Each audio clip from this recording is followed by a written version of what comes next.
یہ لڑکی کرسچن ہے اور چرچ گئی اور کرسچن اسکول میں پڑھی، لیکن اس نے کبھی بیپٹائز نہیں کیا۔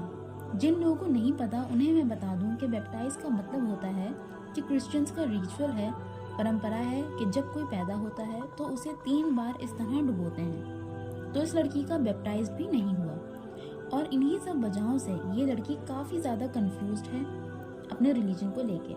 آئیے جانتے ہیں کہ یہ لڑکی مسلمان ہوئی کہ نہیں۔ السلام علیکم رحمۃ اللہ وبرکاتہ، اور آپ دیکھ رہے ہیں سنڈے شو الفیہ امین کے ساتھ۔ اس کا کنیکشن کبھی بھی نہیں بن پایا کرسچینٹی سے۔ اسے کبھی لگا ہی نہیں کہ جیزس گاڈ ہے، اور نہ ہی کبھی اس کو یہ سکھایا گیا کہ جیزس گاڈ ہے۔ کرسچینٹی کیا ہے، کرسچن لوگوں کے لیے ریچولز کی کیا اہمیت ہے، یہ سب کچھ اس کو اس کے بڑوں نے کبھی بھی نہیں سکھایا نہ بتایا۔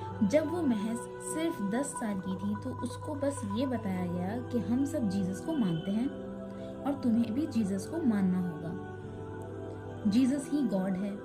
کئی لوگ جیزس کو ہی گاڈ مانتے ہیں، لیکن یہ سب باتیں ایک 10 سال کی بچی کے کچھ خاص سمجھ نہیں آئی۔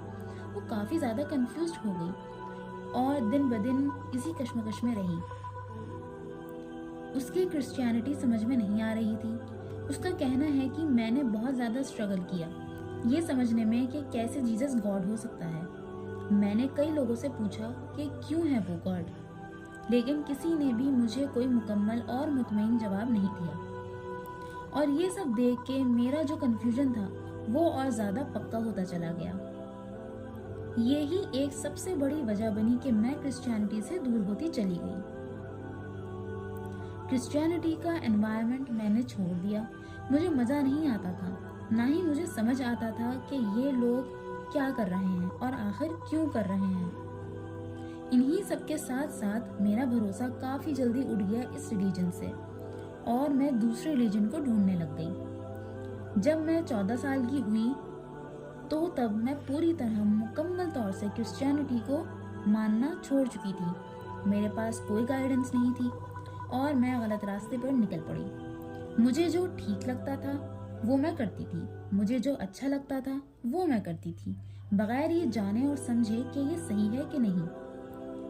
میں زیادہ اور گہرائی میں نہیں جاؤں گی، میں بس اتنا کہوں گی کہ میرا دل پوری طرح نفرت سے بھر گیا تھا، اور مجھے ہر ایک چیز سے، ہر شخص سے نفرت ہوتی گئی، اور مجھے کچھ سمجھ نہیں آیا کہ کیا ٹھیک ہے کیا غلط ہے۔ جو دل کیا وہ میں کرتی چلی گئی۔ صاف سمپل الفاظوں میں کہا جائے تو میں یہ کہوں گی کہ میں ایک اچھا انسان نہیں تھی۔ جب میں 19 سال کی ہوئی تو میرے بھائی کا انتقال ہو گیا تھا۔ وہ ڈرگز کیا کرتا تھا۔ سوچ کے دیکھیے کہ آلریڈی میں کافی اسٹرگل کر رہی تھی، آلریڈی میری مینٹل ہیلتھ ٹھیک نہیں تھی، اور پھر اوپر سے بھائی کا انتقال ہو گیا ہو، وہ بھی اس طرح ڈرگز لے کر۔ میرے ذہن پر کیا بیتی ہوگی یہ بات صرف میں ہی جانتی ہوں۔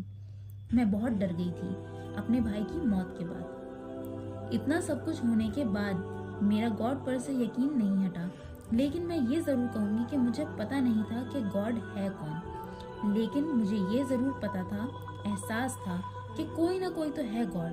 اب صرف پتا لگانا باقی تھا کہ ہے کون گاڈ۔ یہ سب دیکھتے اور سمجھتے ہوئے مجھے ایک خوف سا آنے لگا، اور وہ خوف یہ تھا کہ آخرت میں کیا حال ہوگا میرے بھائی کا۔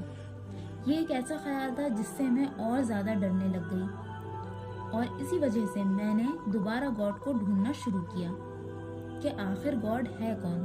مجھے لگتا تھا کہ اگر میں نے گاڈ کو ڈھونڈ لیا تو ہو سکتا ہے کہ میں اپنے بھائی کو بچا سکوں، اور اسی وجہ سے دوبارہ کرسچینٹی میں آ گئی اور خدا کو ڈھونڈنے لگ گئی۔ میں پروفٹس پر تو یقین کرتی ہی تھی، لیکن مجھے یہ نہیں معلوم تھا کہ اسلام میں بھی پروفٹس ہیں۔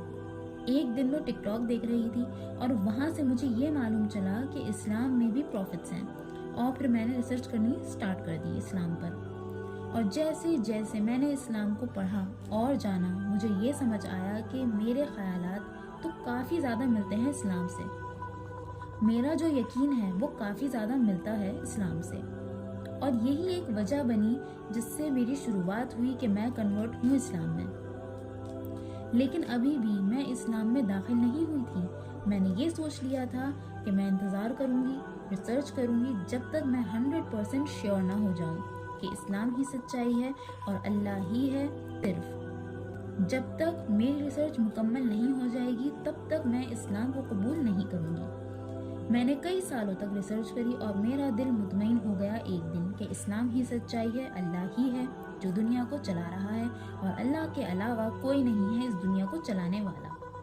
पिछले साल 2023 में रमज़ान में मैंने इस्लाम को कबूल किया और मैं मुसलमान हुई, और इस्लाम कबूल करते ही मेरी ज़िंदगी में एक बहुत ही बदलाव आया। जैसे कि मैंने बताया कि मैं ज़हनी तौर से काफ़ी ज़्यादा परेशान थी जब मैं क्रिश्चियनिटी में थी, और जब मैं इस्लाम में दाखिल हुई तो मैं धीरे धीरे ये जानने लगी और समझने लगी कि जो कुछ मेरे साथ पास्ट में हुआ वो सब एक टेस्ट का हिस्सा था, और शायद मैं पास हो गई हूँ क्योंकि मेरी जो मेंटल हेल्थ है, जो मेरा जहन है, वो ठीक होने लग गया था इस्लाम को कबूल करने के बाद। और मुझे ये समझ आया कि अल्लाह की मदद से मैं बहुत कुछ कर सकती हूँ।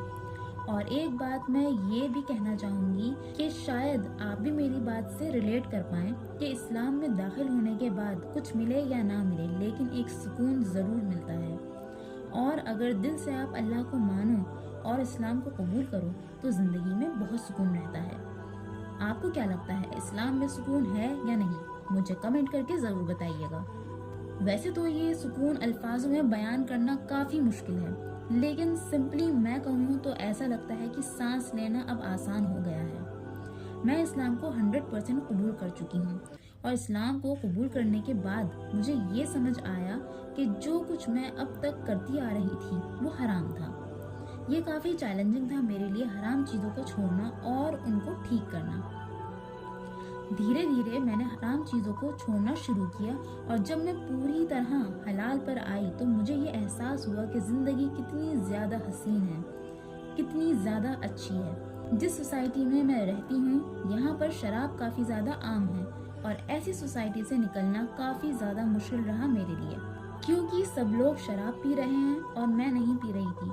तो उनके मुकाबले मैं बहुत ही सिंपल और बोरिंग हो गई थी। लेकिन मुझे इन सब बातों से कोई फ़र्क नहीं पड़ता कि कौन मेरे बारे में क्या सोचता है, जब तक मैं इस्लाम पर हूँ और अल्लाह को राज़ी कर रही हूँ। क्योंकि जिस सोसाइटी में मैं हूँ वहाँ पे शराब पीने को मज़े करना समझा जाता है। मुझे लगता है कि अब मैं सही डायरेक्शन में हूँ, अब मैं सही काम कर रही हूँ जब से मैंने इस्लाम को कबूल किया है। मैं सबको ये बताना चाहती हूँ कि अल्लाह जो भी आपसे कुछ लेता है या फिर किसी भी तरह की आजमाइश में आपको डालता है, ये बात आप समझ लीजिए कि बदले में आपको बहुत कुछ अच्छा मिलेगा, या तो दुनिया में या फिर आखिरत में। यहाँ तक तो मैंने आपको बताया कि किस तरह मैं आई इस्लाम में, लेकिन इससे भी ज़्यादा मुश्किल और चैलेंजिंग था अपने घर में बताना, क्योंकि मेरे फादर जो वालिद थे वो एथीस्ट थे। वो किसी भी गॉड को नहीं मानते थे, उनका यकीन किसी भी खुदा पर नहीं था। और जो मेरी माँ थी वो क्रिश्चियन थी। हालांकि मेरे वालिद किसी भी खुदा पर यकीन नहीं रखते थे, लेकिन फिर भी उनकी सबसे अच्छी बात ये थी कि उन्होंने हमें इतनी आज़ादी दी कि हम अपना रिलीजन खुद से चूज़ करें, पढ़ें, समझें और अपना यकीन किसी भी खुदा पर रखें। यानी जो भी हम चाहते हैं या जिस भी रिलीजन को हम अपनाना चाहते हैं हम अपना सकते हैं। ये आज़ादी मुझे मेरे वालिद ने दी। अब ये सब कुछ जानने के बाद आप सोच रहे होंगे कि मेरा इस्लाम को कबूल करने से मेरे वालिद को तो कोई परेशानी नहीं हुई होगी, लेकिन मैं आपको बता दूं कि ऐसा कुछ भी नहीं है। मैं रहती हूँ कनाडा में और इस्लाम यहाँ पर टैबू समझा जाता है। जैसे ही मैंने अपने वालिद को बताया कि मैं इस्लाम में दाखिल हो रही हूँ, वो काफ़ी ज़्यादा शॉक्ड हो गए। मैंने कहा कोई भी रिलीजन ले लो लेकिन इस्लाम नहीं, क्योंकि ये टैबू समझा जाता है। लेकिन ये बात मुझे उन्हें बतानी ही पड़ी। मैं ये बात छुपा नहीं सकी क्योंकि मुझे हिजाब भी पहनना था। ये सब जानने के बाद मेरे घर वालों ने मुझसे एक सवाल किया कि क्यों मैं इस्लाम को कबूल करके मुसीबत में पड़ रही हूँ। और सिर्फ यही एक सवाल नहीं बल्कि हजारों सवाल मेरे सामने रख दिए उन्होंने। लेकिन मैं भी नहीं घबराई और मैंने भी तसल्ली से उनके सारे सवालों के जवाब दिए कि आखिर इस्लाम ही क्यों चुना मैंने। और मेरी मदर कन्विंस्ड हो गई, वो समझने लगी कि इस्लाम में ही फ़ायदा है। और मेरे वालिद ने थोड़ा लंबा वक्त लिया समझने में, लेकिन वो भी कुछ वक्त के बाद समझ गए। यहाँ सबसे बड़ा रोल है इस्लाम का। मैंने इस्लाम को प्रैक्टिस करना स्टार्ट किया था और जिस तरह मेरा रहन सहन था और जिस भी तरह मैं जी रही थी वो ढंग मेरा काफ़ी ज़्यादा पसंद आया मेरे माँ बाप को, और यही सब कुछ देखकर वो पिघल गए। और कन्विंस हो गए। बेशक इस्लाम है ही इतना खूबसूरत कि कोई भी उसको फॉलो करे तो देखने वाले को इस्लाम पसंद आएगा ही, क्योंकि इस्लाम के रूल्स, इस्लाम के तौर तरीके जो भी हैं वो सब काफ़ी ज़्यादा अट्रैक्टिव हैं और फ़ायदेमंद हैं इंसान के लिए। इसके अलावा मैं ये बता दूं कि इस्लाम में सबसे ज़्यादा मुझे मोटिवेट करता था मॉडेस्ट फैशन, हिजाब। इस्लाम में जिस तरह औरतों को पहन ओढ़ के रखने के लिए कहा है, मुझे ये तरीका बहुत पसंद आया। हालांकि इस्लाम कबूल करने से पहले मैं ये सोच चुकी थी, अगर मैं इस्लाम को कबूल नहीं भी करती तब भी मैं मॉडेस्ट कपड़े ही पहनूंगी और हिजाब पहनूंगी, क्योंकि ये तरीका मुझे काफ़ी ज़्यादा पसंद आया। लेकिन मैं ये भी बता दूं कि हिजाब करना कोई आसान काम नहीं है। मुझे तो लगता है कि हिजाब पहनना भी एक टेस्ट ही है। हिजाब पहनना मुश्किल तो है लेकिन नामुमकिन नहीं है। मैंने अपने आप को वक्त दिया, हिजाब को पहनने की प्रैक्टिस करी, घर पर पहनती थी और फिर धीरे धीरे मेरा कॉन्फिडेंस बढ़ता चला गया और अब मैं जब भी कहीं भी जाती हूँ तो मैं हिजाब को पहनती हूँ। मुझे ये पहनना काफ़ी ज़्यादा पसंद है। एक चीज़ मैं यहाँ कहना चाहूँगी कि अगर आप इस्लाम की किसी भी बात पर अमल करना चाहते हैं तो प्लीज़ किसी की बात को मत सुनिएगा। अपने आप को वक्त दीजिए और अल्लाह की बात को तवज्जो दीजिए। धीरे धीरे आप अमल भी करने लग जाएंगे इंशाअल्लाह। क्या आपके साथ कभी कोई मुश्किल आई है किसी भी बात को लेकर, यानी अमल करने को लेकर? मेरे साथ आई थी जब मैं हिजाब कर रही थी। अगर आपके साथ भी आई है तो कमेंट करके ज़रूर बताइएगा। मुश्किलें तो ज़िंदगी का हिस्सा हैं। खुशी की बात तो ये है कि मैंने अपनी जवानी में ही इस बात को समझ लिया और इस्लाम को कबूल कर लिया। लेकिन कई लोगों को तो पूरी ज़िंदगी लग जाती है ये समझने के लिए कि इस्लाम है क्या और क्या है खूबसूरती इस्लाम की। ऐसे ही कुछ हुआ है इन सरदार जी के साथ, जो कि हैं 105 साल की उम्र के, जो कि करीब हैं बेहद मौत के। लेकिन क्या ये इस्लाम कबूल कर पाएंगे इस उम्र में? और ऐसा क्या किया इन्होंने कि सब चौंक गए?